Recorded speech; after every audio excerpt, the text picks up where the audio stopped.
If I go in and you're talking about questions, I can just edit it. I hate water jug is so bad.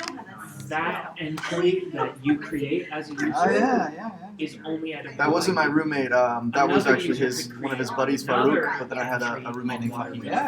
and put their Can't own tell review, and they if could it's upload Aaron or not. Close, Right? close, yeah. Yeah, you're right. Exactly. Yeah. So it's like 4 different people can be talking about water jug, but they're all their own. And because it's like because there's so many things that are going to be associated with it. We don't want to have a database of like all the different things that's going to Yeah, take it out. You see someone like putting it outside. Yeah, there's not going to be, it's yeah,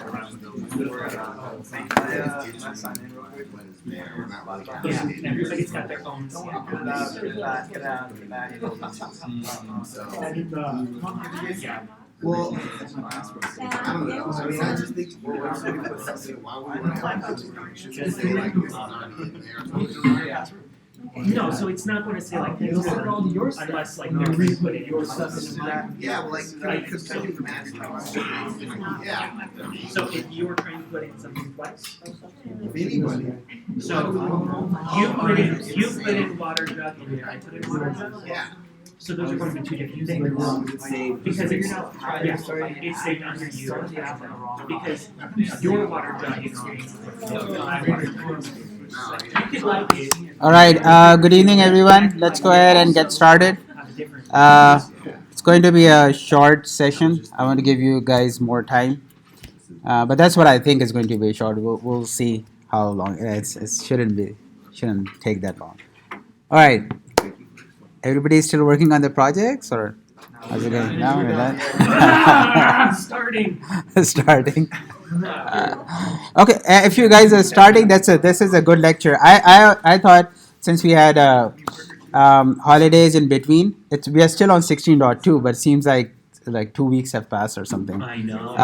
But if you are still kind of starting, so this would be a good one. Again, we'll see this. I introduced this in the previous project also. This would be kind of repetition. We'll go through it really quickly. Okay. Before that, some housekeeping things.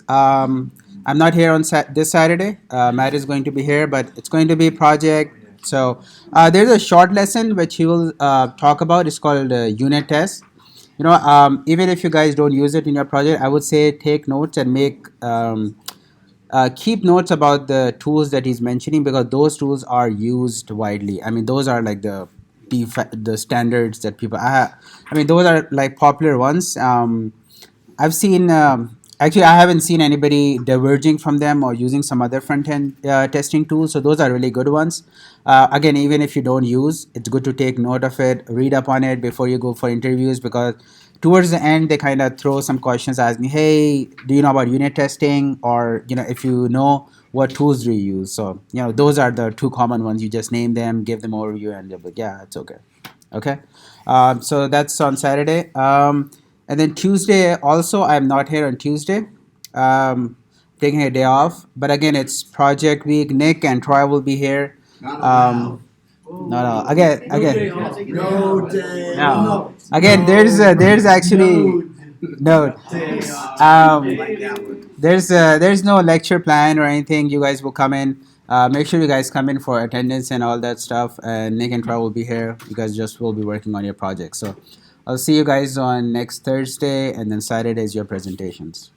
Okay? So kind of coming closer. All right. So today's part, everybody remember from the previous project, from the first one we talked about Agile. I mentioned this and I said this is a very widespread, one of the more popular project management strategies. So those of you who have done some project management, they will recognize Agile. It goes by different names. You will hear Agile, Scrum, and then you will hear Kanban. So these are kind of different methodologies, but they kind of have the similar format. Usually, all these things have a lot of things in common. but again, it depends on the organization. Usually companies, depending on the team size, depending on the company, they have like different flavors to for these kind of strategies, but basically um, they have a lot in common. So if any one that you pick, it should be good, right? So compared to this, you guys will hear waterfall. Anybody here heard waterfall strategy, waterfall project management strategy? So this used to be what agile is today. This waterfall used to be like 15 years ago. This was the way to go with your all your projects. What the purpose of waterfall was, it was like literally waterfall. Like you start from the top, and then when you are done, you were given a deadline and resources, and by the end of this deadline, you would just launch your project. Okay. Um, in between over here, you were just like working on it. Now this could be 1.5 year, 1 year, 2 years. I don't know how, depending on how big the project is. There were some downsides of it, that in this one, people were just like working on it, but there was no like outcome, or there was nobody can see it. Somebody who's paying for this project, um, they would come over here, and then in the end they would come over here. And what happens? By the time they come over here to see the end project, um, I don't know if you guys know that joke that they asked for something and it came out some totally different. They were like, well, that's not what I asked. So people work for like 2 years on this, and in the end they are like, well, that's not at all. Right? So then, other smart people kind of got together and they came up with this agile strategy or a scrum strategy. What this is basically like kind of dividing this gap into like smaller timelines, and then at the end of each timeline, the person who's paying for the project kind of comes in and looks at it and says, hey, this is exactly what I wanted, this is not what I wanted. And then for the next time, you can like reevaluate your priorities and kind of change it up, and then go back with the same stuff at the end of this timeline. Okay. Again, there has been a shift a lot, almost I would say all companies that I've worked with, everybody, if they were not, they are kind of going towards it. They spend a lot of money on this trainings. They send people on trainings to learn about agile. I think I might, within like 5 years, I might have like 6 or 7 trainings. I'm like, yes, I get the concept, but they're like, oh, no. Any new like a CTO or a technical director comes in, oh, everybody wants to go to this agile training. Well, yeah, and usually it's the same training. But anyway, they've spent a lot of money on getting everybody trained into agile. The sad part is, people get trained, especially developers, and we are ready for it. But the management, they are not ready for it. They're like, oh, no, no, no. It's a kind of like a mindset shift. Not everybody is kind of accustomed to that. A lot of people are like, oh, wait, I gave you the money. Just show me after 2 years. I don't have time to come in. It's kind of uh, a mind set difference, or you have to make a shift towards it. And also, when we talk about Scrum and Agile, you will hear that you cannot put like a timeline to it. What happens is you go over here and changes come in, and then you make those changes. Kind of keeps going. I mean, of course, it's not like unlimited, but when you tell that, hey, this is Agile, we will, as we go along, we're going to evaluate and we're going to evolve. I cannot give you a deadline, and that's what you know. People who are paying money. They're like, what? There's no deadline. What's no? I want like a hard set deadline. Anyway, there's a mind. As I was saying, there's a shift required for this, but a lot of companies kind of moving towards it.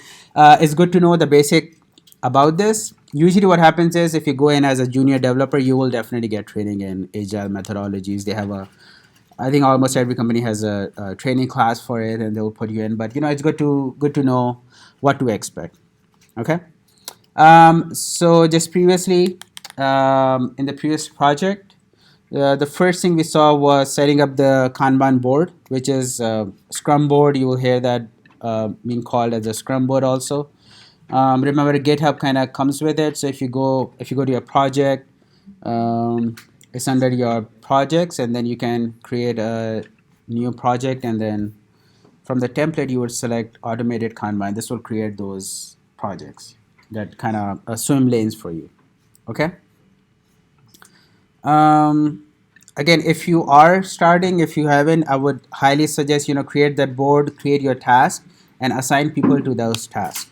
Okay. There's a PDF on GitLab. Also, take a look at it. If you have forgotten, let me know, and I will go through it. But it's go here. It's called issues. Just create those issues and then assign people to it.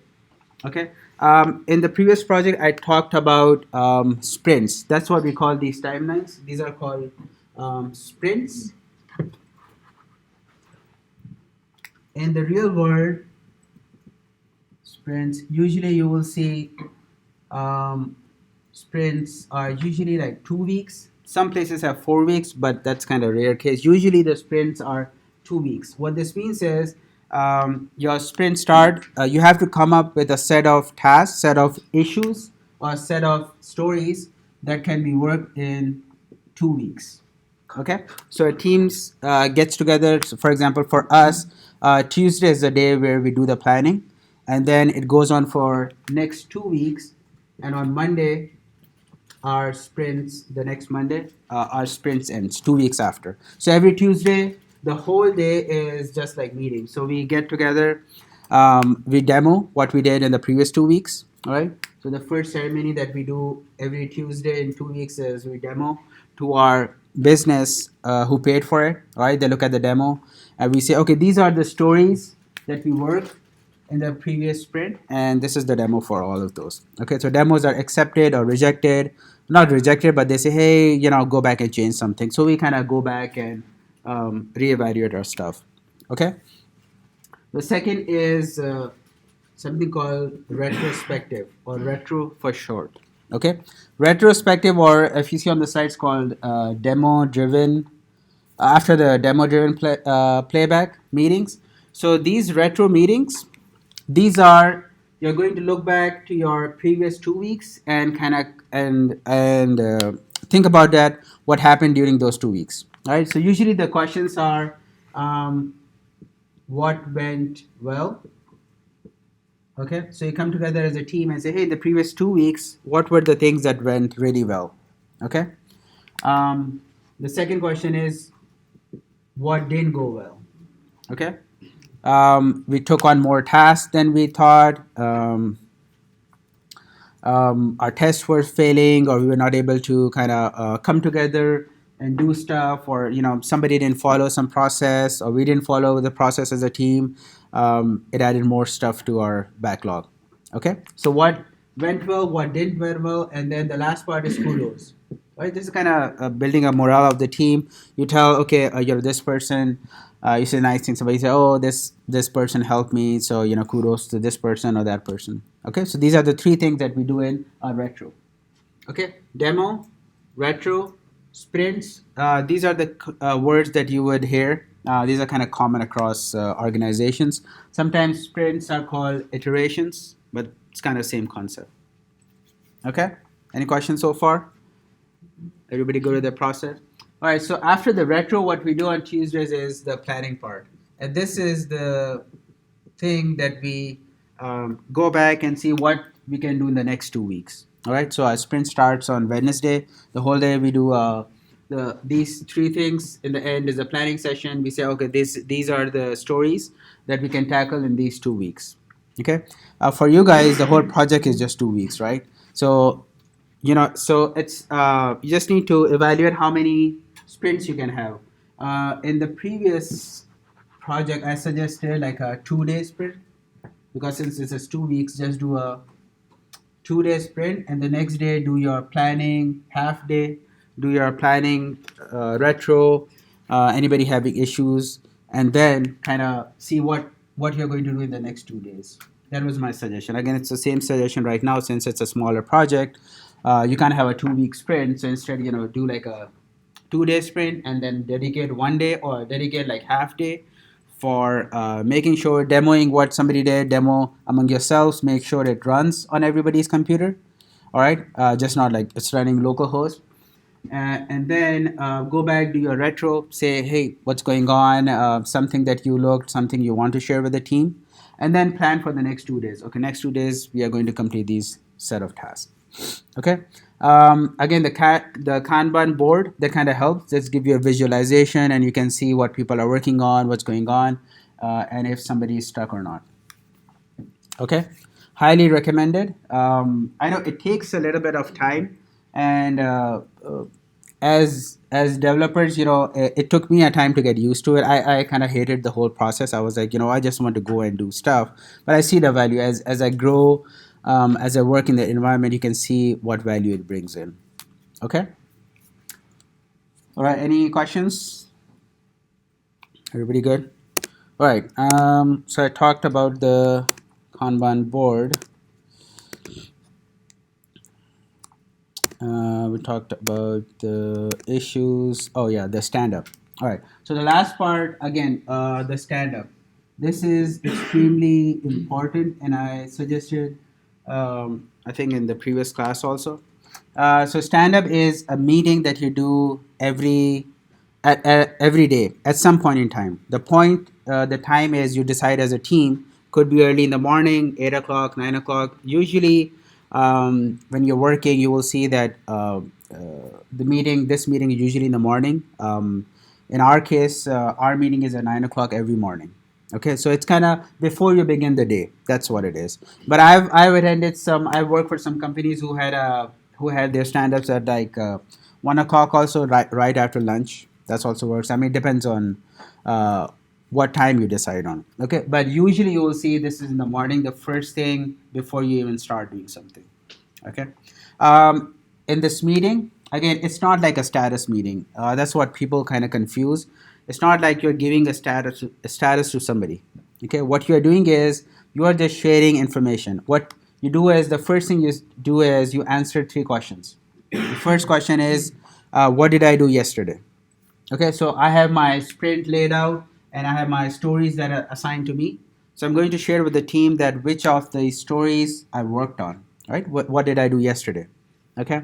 The second question is, what am I going to do today? All right. It could be as simple as, hey, I'm working on the database connection. I worked on the database connection yesterday. Today I'm going to be working on the same thing. I figured something out, and I'm going to. I did my research yesterday. Today I'm going to connect you to my database. That's it. Done. Okay. Just few seconds, say it, and then you don't need to go into explanation and saying, hey, this is what I did and this and that. Just say, this is the story you're working on. This is what I did yesterday. This is what I'm going to do today. Okay. Now, if you have a roadblocker or you're stuck on something, like you're trying to make a database connection, but it's not working, right? You're getting an exception. You spend some time, you're kind of running out of time. Okay. So then you say in your meeting is, hey, I do have a roadblocker, impediment, or a parking lot. Any one of those words fine. Okay. But you don't discuss during this stand-up meeting. You just say it. Somebody just take a note of it. Usually, the responsibility is for Scrum Master, right? Since you're 4 in a group, you can assign somebody who's like taking notes. So they'll be okay. Let's say Blair has a roadblocker, all right? So the whole team kind of goes through the same process. In the end, when the stand up is done, then you say, all right, now we're going to go into roadblockers. Usually, what happens is you don't want to waste everybody's time. So you say, hey, okay, Blair, you have a roadblocker. Who do you need from the team? Maybe the whole team. That's fine. Maybe you just need Aaron. So hey, I just need one person, and then we're going to discuss it. Okay. So that's how your stand up goes. Again, stand up should be quick. For you guys, I would say 5 minutes at most. 4 people, 5 minutes at most. Usually, you'll see for our team is like 10 people. We dedicate 15 minutes for stand up, but that's like the maximum. At 15 minutes, everything should be done. For you guys, 5 minutes stand up, do this, done, move on. Okay. Again, it's not a status meeting, but it helps to see your team. Remember, I talked about communication. That's what it is. You're communicating with your team. You're telling what you're doing, what you need help with, and how the project is progressing. Okay? Because the project, everybody is in it. All right? And that's the communication part, and this kind of resolves a lot of stuff. Okay? If you guys are, usually it's done physically. Well, of course, if you're working in a company, everybody is there. It's done physically. Remotely is also a possibility. Again, depends on your team. For you guys, it probably is going to be remote. You can do a Zoom call, a Skype call, maybe do a Slack, whatever works for you guys. Okay, but be consistent. Like, let's say you guys decide, all right, 9 o'clock in the morning. This is a Slack channel. Everybody has to answer these questions between 9 and 9:15. Somebody just uh, uh, start their Slack, post their update, post their what they did yesterday, today, and if there's any blockers, and done. It could be as simple as that. Okay, or you could gotta get on a call and do it. It's up to you guys. Okay. Again, it is helpful. If you haven't, please give it a try. It does take some discipline. So I would suggest the team lead or somebody responsible kind of take that role of a scrum master and make sure that this meeting is being done. Okay. Questions? Yeah. Yes. Yeah. What was that? Yeah, yeah. It's like a week. Yeah, it just means it's right on. Right. All right. Playbacks. They call it playbacks. Again, I'm not sure where these words come from. I've already heard demos. That's what I was talking about. These are your demos. Again, you have a 2 week sprint. On this day, kind of share your progress. Right? All right. Your team is somebody is approving your merge request. I get it, but help the other people who are not approving your merge request kind of demo it out and say, hey, this is what I did, and this is the demo for it. Right? It could be visual demo like your web page working or some part of some component of your web page, or it could be just showing your code also. I've done some demos where I say, oh, this is a piece of the code, this is what I did, and this is how it works. Right? Some people understand, some don't, but the demo should be there. Okay.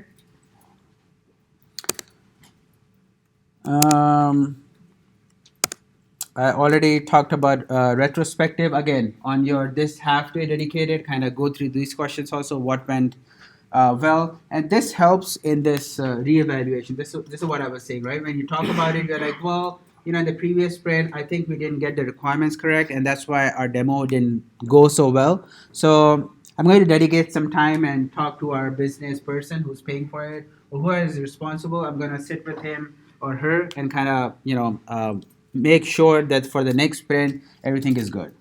Okay? And I mentioned the kudos. I forgot about the last question here. What could be done? Well, it's kind of optional. If you do what went poorly, usually what happens is whatever the points that come from the second question kind of go in the third one, that this is what I'm going to work on. Okay? But again, if there are too many things that didn't go well, pick like 3 of them, the top 3. Okay. Initially, again, when the team is new, and it happens in companies also. When I started, when the team came together, all 10 people, the first sprint is usually a disaster. You're getting to know people, you don't know the work style, how everybody works. Usually, it's a disaster, and your list that went bad is like a lot, right? So you can't fix everything. So what we do is we usually pick like the first 3. We vote on it. We say, okay, these are the 3 things that has to be fixed.